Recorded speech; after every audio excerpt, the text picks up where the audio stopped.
Hey guys, what's up? Bisectatron here from OneHive Gazette, here with the next war recap video. And this was kind of a farming war, as we call it. Not very close, but I decided to recap it because it had some good attacks. Their bases actually weren't bad. Just their attacking was the main thing that decided the war. So, not going to go through the bases, just not worth it. We'll just take a look at some of the attacks because there were some pretty nice ones. And we'll start with a Town Hall 11 attack.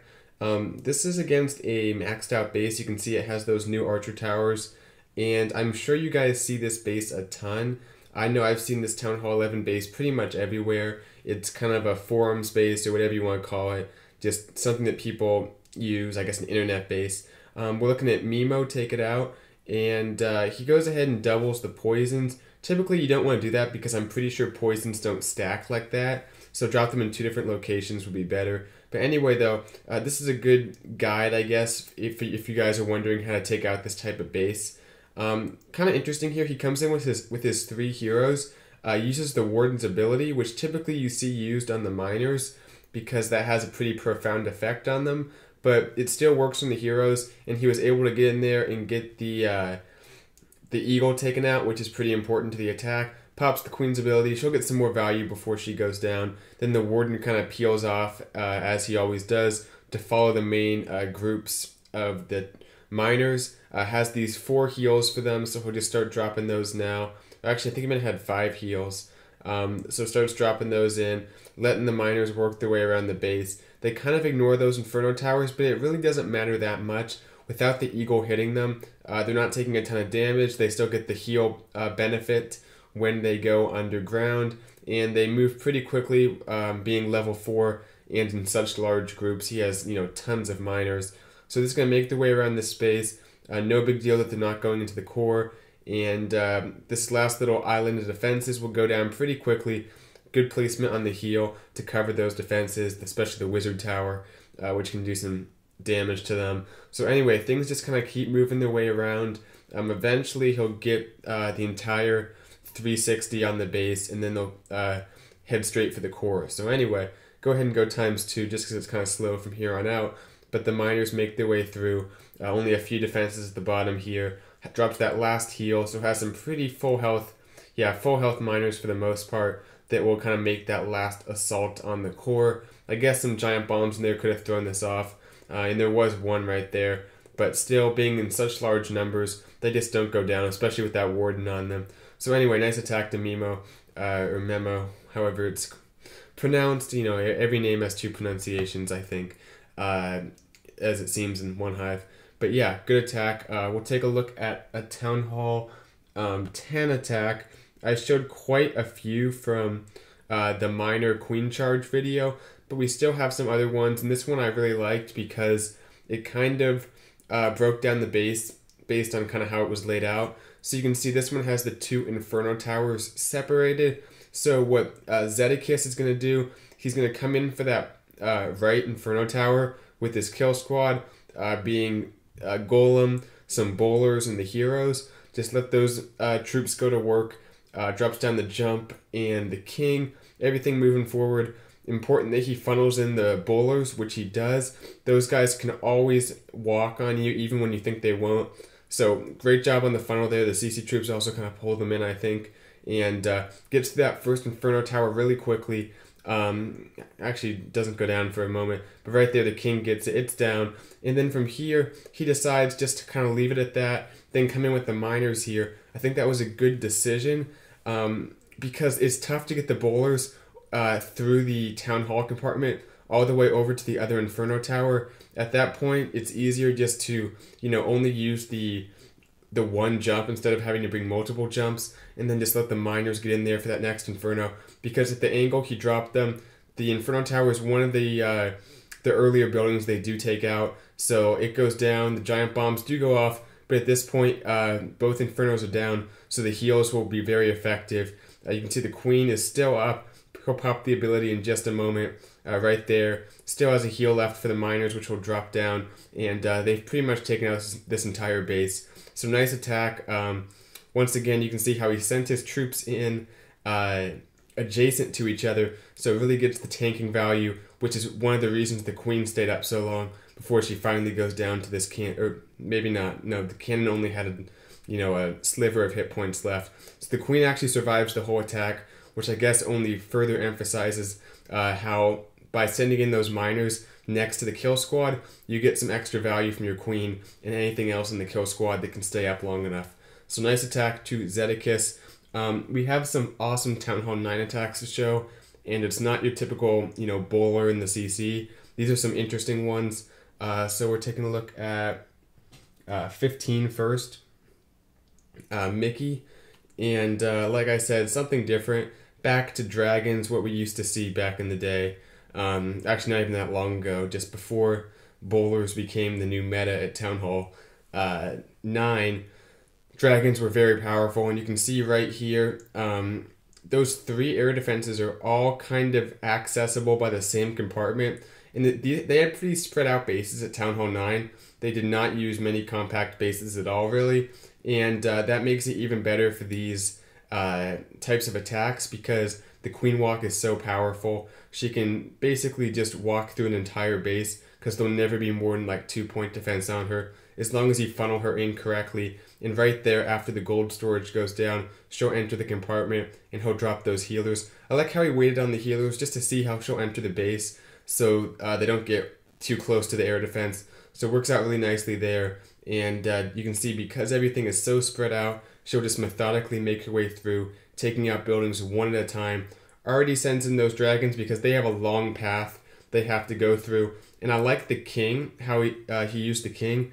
Sends in the king kind of around the outside.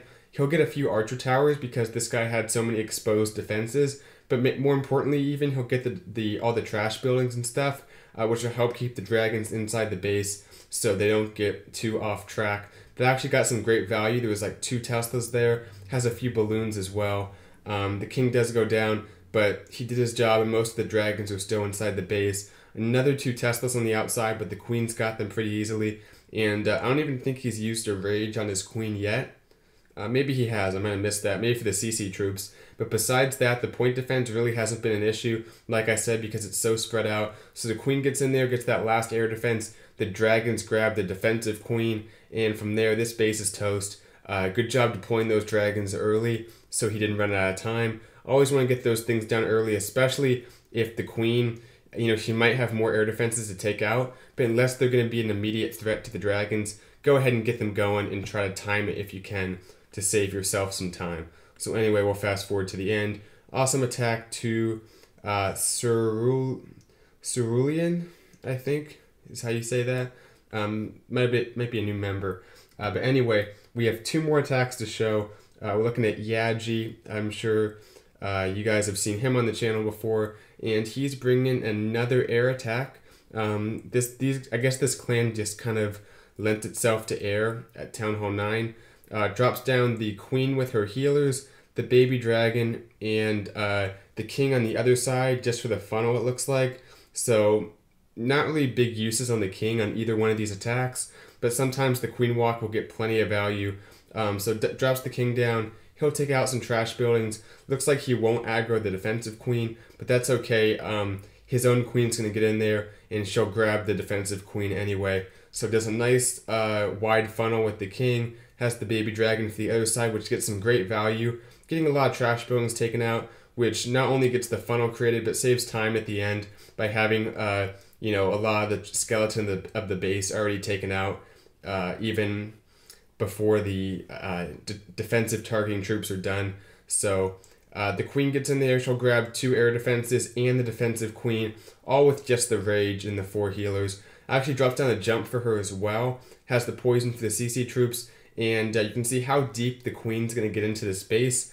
Against these spread out bases, I'm telling you guys, think about going back to some of these air attacks we used to see, because the queen walk is so powerful, especially if they leave 2 air defenses or even 3 air defenses close together, along with like the enemy queen and the air sweepers. Anything extra is a bonus. Anyway, drops in the lava hound. You can see there's a Tesla farm right there, but the queen's going to help out. That haste was dropped really far back, which I think actually worked out okay because it got the balloons moving quickly from the beginning, and the effect stays with them for a few seconds after they leave it. That next rage to get them moving onto the air defense, and the last Lava Hound goes in with that haste. Again, early, but gets those balloons moving. I think better early than late. So good deployment on his spells there, and you can see how many balloons he has left up.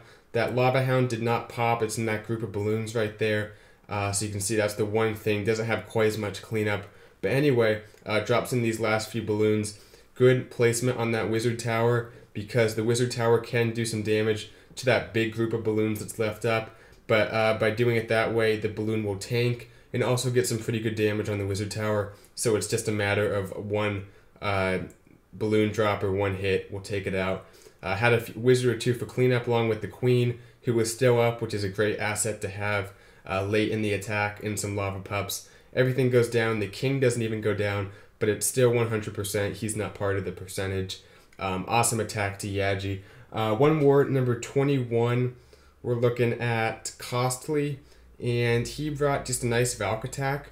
I am showing some of the higher up bases, because below like 22, really, below 21 even, I guess, the bases are pretty low level. So I wanted to show some, at least decent Town Hall 9s. This guy's heroes are kind of average, but they're still, good layouts, pretty much max defenses. Decent layouts, I should say. They're not the best layouts I've seen, but they're certainly better than some you see against other farming clans.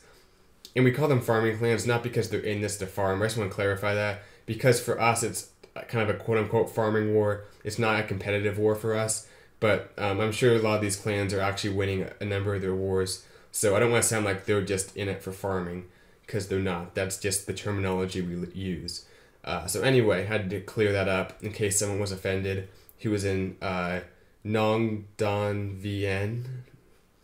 I should just stop before I offend too many people. So anyway, Costly coming in here. I like that jump just right in the middle on the CC there. Opened up pretty much the entire base. And because he had so many Valks, they moved quick enough that the jump didn't wear off really. They were able to pretty much access all the compartments and then finish towards the bottom here without that jump wearing out, because they move so quickly in those big numbers. The King is still at full health. A few hogs to flank, but really, if you can get your Valks moving through the base, especially the middle of the base, taking out defenses and things of value, that's pretty much all you need. As long as they don't get off track, they can take out pretty much an entire base, because they're pretty powerful at Town Hall 9, as they've been since that one Valk update. So anyway, things slow down a little bit here because the hogs die, and that base actually looks kind of familiar. I'm thinking I might have attacked it once when I was at Town Hall 9.